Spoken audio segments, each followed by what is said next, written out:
नमस्ते everyone. On target में आप सभी लोगों का एक बार फिर से बहुत बहुत स्वागत है। चलिए आपके ट्रिपल सी कोर्स की वीडियो सीरीज को आगे कंटिन्यू किया जाए। कंटिन्यू करते हुए आज हम लोग जिस टॉपिक को सीखने वाले हैं वो है high level programming language.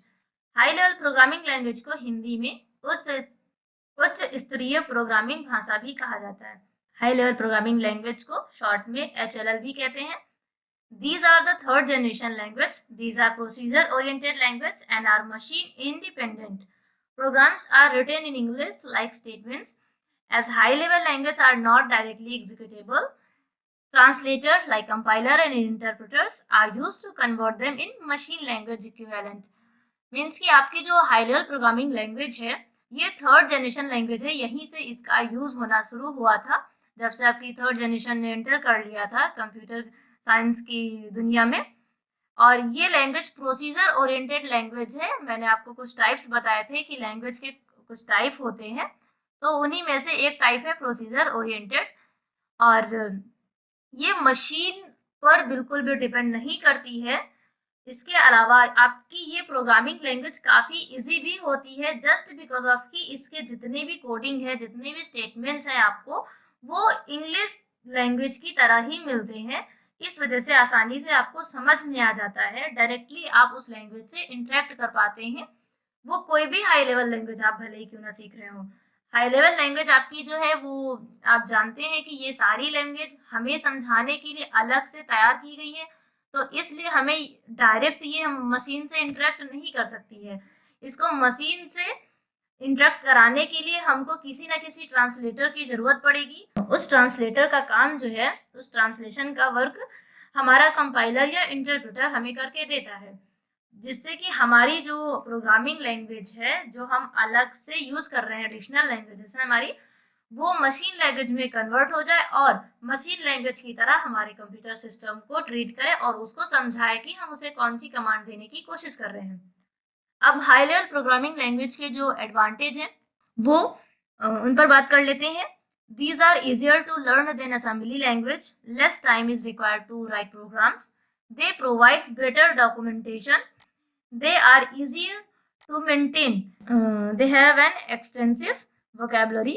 Easy to debug because translator display all the error with proper error message at the time of translation. Means कि इसके जो फायदे हैं, कुछ फायदे इसके बहुत ही अच्छे हैं। बेसिकली आपको उन फायदों के बारे में जरूर याद रखना होगा, इसलिए क्योंकि क्वेश्चन में नॉर्मली आपसे पूछा जा सकता है कि हाई लेवल लैंग्वेज के एडवांटेज क्या हैं। और कुछ यहाँ पर एग्जाम्पल्स ऐसे हैं जो कि आपको वहाँ देखने को मिल सकते हैं आपके एग्जाम्स में, तो मैं आपको बता देती हूँ कौन से हैं। जैसे कि आपकी जो हाई लेवल लैंग्वेज है वो सीखने में आसान है, उसको आप आसानी से सीख सकते हैं। इनफैक्ट सीखने के अलावा आप हाई लेवल लैंग्वेज प्रोग्राम बनाना आपके लिए या किसी को सिखाना सारी चीज़ें बहुत ही ईजी हैं असेंबली लैंग्वेज की तुलना में। तो ये पॉइंट आपको मिल सकता है आपके एग्जाम में देखने के लिए। Less time is required to write programme.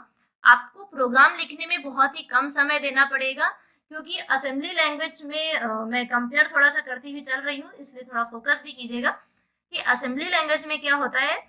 आप कोई चीज लिखते हैं फिर उसको कन्वर्ट करते हैं, मीन्स कि आपका माइंड एकदम से बाइनरी नंबर्स में नहीं कन्वर्ट कर सकता है, तो आप चीजों को कन्वर्ट करते हुए लिखते हैं, थोड़ा टाइम टेकन वर्क उधर हो जाता है। लेकिन यहाँ पर क्या है कि आप अपनी लैंग्वेज में एक तरह से लिख रहे हैं, इंग्लिश लैंग्वेज में लिख रहे हैं, तो आपकी कमांड इंग्लिश में अच्छी होनी चाहिए हाई लेवल लैंग्वेज को पढ़ने के लिए। और आप इस लैंग्वेज में लिख रहे हैं तो फिर ये आपको लगेगा, एक बार फील आएगा कि आप अपनी ही लैंग्वेज में वर्क कर रहे हैं, इसलिए आपको काफी कम टाइम लगेगा इस लैंग्वेज में किसी भी प्रोग्राम को तैयार करने के लिए। They provide better documentation. इस लैंग्वेज में बनाए गए जितने भी प्रोग्राम्स होते हैं उनका एक जो लुकअप होता है, एक जो लेआउट होता है, डॉक्यूमेंटेशन तैयार करने का जो तरीका होता है, वो सारी चीजें एक अच्छा ही व्यू देती हैं, एक अच्छा प्रेजेंटेशन देती हैं। They are easier to maintain. इनको मेंटेन करना भी बहुत ईजी है, मीन्स कि इनको कौन सी चीज़ कहाँ पर, अगर कोई चीज़ अगर आप अपडेट करना चाहते हैं अपने ही प्रोग्राम में, तो वो सारी चीज़ें करना बहुत ही ईजी है और संभालना भी ईजी है। इसके अलावा they have an extensive vocabulary. हमारी जो अदर्स प्रोग्रामिंग लैंग्वेज है, मीन्स की लो लेवल प्रोग्रामिंग लैंग्वेज है, वहाँ पर आपको कुछ चीज़ों को अगर आप इस्तेमाल करना चाहते हैं, यानी कुछ वर्ड्स या कुछ सेंटेंस ऐसे हो जाते हैं, कुछ सिंबल्स ऐसे हो जाते हैं जिन्हें आप हर जगह नहीं इस्तेमाल कर सकते हैं। वो लैंग्वेज अभी तक उन सिंबल्स को अपने अंदर नहीं इंक्लूड करती है, उनकी डायरेक्टरी इतनी बड़ी नहीं है। लेकिन उनकी वोकैबुलरी इतनी बड़ी नहीं है, लेकिन आपकी जो हाई लेवल प्रोग्रामिंग लैंग्वेज है, क्योंकि इसमें चीज़ें सारी इंग्लिश लैंग्वेज पर ही बेस्ड है, तो यहाँ पर इसकी वोकैबुलरी भी काफ़ी बड़ी है। आप जितने वर्ड, जितने सेंटेंस आपकी ज़रूरत के होंगे, वो आपको कहीं न कहीं यहाँ में किसी न किसी डिक्शनरी में मिल जाते हैं। And easy to debug because translator display all the error with proper error message at the time of translation। Means ये है कि आपको डिबगिंग करने के लिए कोई भी दिक्कत नहीं होगी। अदर्स लैंग्वेज में आपको खुद ही अपनी प्रॉब्लम्स ढूंढनी पड़ती हैं, अपनी एरर्स ढूंढनी पड़ती है कि आपने कहाँ गलती की है। यहाँ पर आपको ऐसा कुछ भी करने की जरूरत नहीं पड़ती है, क्योंकि क्या होता है कि जब आप ट्रांसलेट करते हैं, कंपाइल करते हैं, उसी वक्त आपको आपका जो भी प्रॉब्लम है वो एक मैसेज के साथ, एरर मैसेज के साथ आपको मिल जाता है। इनफैक्ट ये तक बता देता है कि आपको कहाँ पर एरर चेक करनी चाहिए, मीन्स कि जिस जगह एरर है उस जगह का इंडिकेट भी ये कर देता है। ओके। एंड इसके अलावा अब हम लोग यहाँ पर कुछ प्रोग्रामिंग लैंग्वेज के बारे में भी देख लेंगे, जैसे कि पहले आपकी एडीए, फिर एपीएल, कोबोल, सी, लिस्प हो गई, आरपीजी हो गई, बेसिक है, पास्कल है। ये सारे के सारे आपके हाई लेवल प्रोग्रामिंग लैंग्वेज है। इनके अलावा और भी कुछ प्रोग्रामिंग लैंग्वेज हैं, उनके बारे में भी अभी आपको आगे चल के मिल जाएगा। यहाँ पर एक चीज़ और मेंशन करना चाहूँगी कि प्रोग्रामिंग लैंग्वेज बहुत सारी है, और उन बहुत सारी में 700 प्लस प्रोग्रामिंग लैंग्वेज के नाम का एक स्पेशल वीडियो चैनल पर अवेलेबल है। आप वहाँ से जाकर के अगर इंटरेस्टेड है कि कितनी सारी प्रोग्रामिंग लैंग्वेज एक्चुअल में इस्तेमाल होती हैं, तो जा करके देख सकते हैं, पढ़ सकते हैं। उसका पीडीएफ भी वहाँ पे अवेलेबल है आपके लिए। एंड फिर लास्ट फोर्ट्रान, आपकी ये भी एक हाई लेवल लैंग्वेज है, और फोर्ट्रान के बहुत सारे वेरिएशंस भी अवेलेबल है, जैसे कि फर्स्ट, सेकेंड, फोर्थ एंड 77। ये सभी ईयर वाइज यहाँ पर आपको मिल जाएगा कि कौन सी कब डेवलप हुई थी। ओके। एंड अभी हम बात करते हैं हिंदी में। तो हिंदी में मैंने आपको बताया कि इसको उच्च स्तरीय प्रोग्रामिंग भाषा कहते हैं। आप सभी लोग इससे पहले वीडियोस में पढ़ चुके हैं कि जो प्रोग्राम क्या होता है, प्रोग्रामिंग लैंग्वेज क्या होता है, उसके टाइप्स कितने होते हैं। उसी वक्त हम लोगों ने पढ़ा था कि एक टाइप होता है हाई लेवल, यानी कि उच्च स्तरीय प्रोग्रामिंग भाषा। तो ये वो भाषाएं होती हैं जो कि यूजर्स फ्रेंडली है, मीन्स कि जो भी यूजर्स इन्हें यूज करता है ये उसके आसानी से समझ में आने वाली होती है, और मशीन्स को भी समझ में आ जाती है। बस जरूरत है यहाँ पर एक कंपाइलर या ट्रांसलेटर को यूज करने की। अभी हाई लेवल प्रोग्रामिंग लैंग्वेज जो है आपकी, वो फ्रेंडली भी होती है, प्रोग्रामर फ्रेंडली जो है, एंड मशीन प्लेटफॉर्म इंडिपेंडेंट है, यानी कि ये जो है मशीन का जो प्लेटफॉर्म है वहां पर पूरी स्वतंत्रता से अपना वर्क करती है, और इसकी वजह से ये काफी पोर्टेबल भी होती है। हाई लेवल लैंग्वेज में जो भी इंस्ट्रक्शंस होते हैं वो इंग्लिश की, जैसे आपकी इंग्लिश भाषा होती है, अंग्रेजी भाषा, बिल्कुल वैसे ही होते हैं, तो इस वजह से आपको आसानी से समझ में आ जाता है। अगर आप हाई लेवल प्रोग्रामिंग लैंग्वेज सीखने जा रहे हैं, तो आपके लिए एक पॉइंट यहाँ पर है जो आपको समझने की ज़रूरत है कि आपका कमांड इंग्लिश लैंग्वेज पर ज़रूर होना चाहिए, क्योंकि आप उसी में सेंटेंस क्रिएट करेंगे, उसी में पूरा का पूरा प्रोग्राम आप कोडिंग करेंगे। तो इसलिए आपको इंग्लिश लैंग्वेज पर थोड़ा सा फोकस करने की ज़रूरत है, अगर आप इंटरेस्टेड है किसी भी हाई लेवल लैंग्वेज को सीखने के लिए।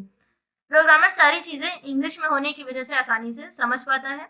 स्पेशल चीज़ इसमें ये है कि आपको यहाँ पर कुछ लो लेवल लैंग्वेज जो होती है उनकी नीड क्या होती है कि आपको हार्डवेयर की सारी चीज़ें आनी चाहिए, मीन्स कि हर एक चीज़ आपको हार्डवेयर के बारे में आनी ही चाहिए। यहाँ पर ऐसी कोई बाउंडेशन नहीं है, आपको हार्डवेयर के बारे में नहीं आता है, कोई बात नहीं, आप एक स्पेशल प्रोग्रामर बन सकते हैं हाई लेवल प्रोग्रामिंग यूज़ करके, जो भी कोडिंग्स करते हैं उनमें। लेकिन ऐसा बिल्कुल यहाँ पे बाउंडेशन नहीं है कि आपको हार्डवेयर की जानकारी भी रखनी ही पड़े। हाई लेवल लैंग्वेज जो है वो आपको समझ में आती है, पर ये मशीन को तो समझ में आती नहीं है, इसीलिए यहाँ पर हम एक ट्रांसलेटर का इस्तेमाल करते हैं जो कि हमारी लैंग्वेज को ट्रांसलेट करता है मशीन लैंग्वेज में। और यहाँ पर जो ये ट्रांसलेटर का वर्क करता है ये हमारा इंटरप्रेटर या कंपाइलर होता है।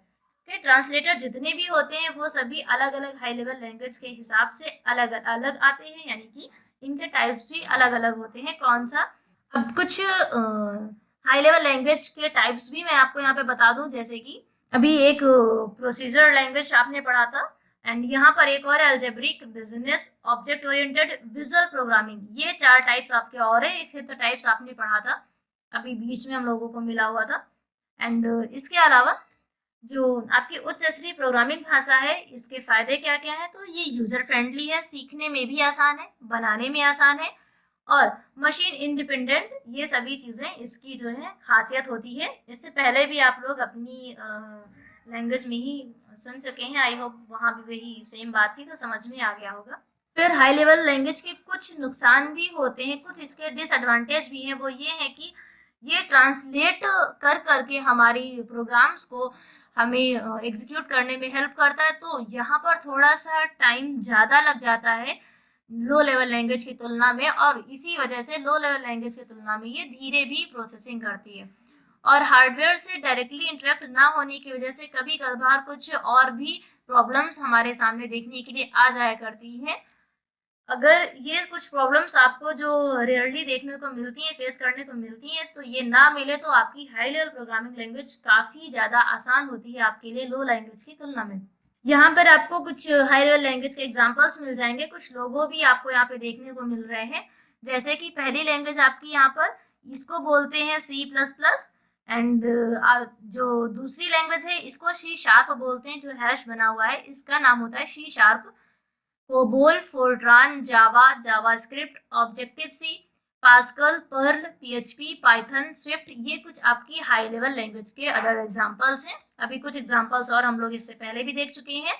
यहाँ पर जो लोगो है आपका, ये लोगो सी लैंग्वेज का है, ये आपका पाइथन का है, ये पीएचपी का है, ये आपका C# का लोगो है, एंड ये कोबोल का है, ये जावास्क्रिप्ट का लोगो है, और ये आपका पर्ल का लोगो है। कुछ यहाँ पर आपको बेसिकली जो फेमस लैंग्वेज हैं जिनके बारे में आप नॉर्मली किसी भी प्रोग्रामर के मुंह से सुनते रहते हैं, तो उनके लोगो आपको अवेलेबल हैं, आप यहाँ से पहचान भी सकते हैं। आज के इस वीडियो में इतना ही। आई होप आज का वीडियो आपको समझ में आया होगा कि हाई लेवल प्रोग्रामिंग लैंग्वेज जो है वो क्या है और इसके यूज क्या है, इसके फायदे और नुकसान क्या क्या है। इसके काफी सारे एग्जाम्पल्स है, आपको कई सारे नाम भी याद हो गए होंगे। वीडियो पसंद आया हो तो प्लीज़ वीडियो को लाइक ज़रूर कर दीजिएगा। चैनल पर नए हैं तो चैनल को सब्सक्राइब कर दीजिएगा, दूसरे लोगों से ज़्यादा शेयर कीजिएगा। एंड वीडियो कैसा लगा आपको, ये बात हमें कमेंट में बताना ना भूलें। नेक्स्ट टॉपिक हमारा जो होने वाला है वो जितने भी ट्रांसलेटर्स होते हैं, कंपाइलर है, इंटरप्रेटर है, इन सभी टॉपिक से रिलेटेड है। तो नेक्स्ट वीडियो के लिए भी आपको हमसे जुड़े रहने की ज़रूरत है, और बेल आइकन को प्रेस कर लीजिएगा जिससे कि नेक्स्ट वीडियो आते ही नोटिफिकेशन सबसे पहले आपको मिल जाए, आप समय से अपनी कोर्स की तैयारी भी कंप्लीट कर सके। Thank you for watching this video.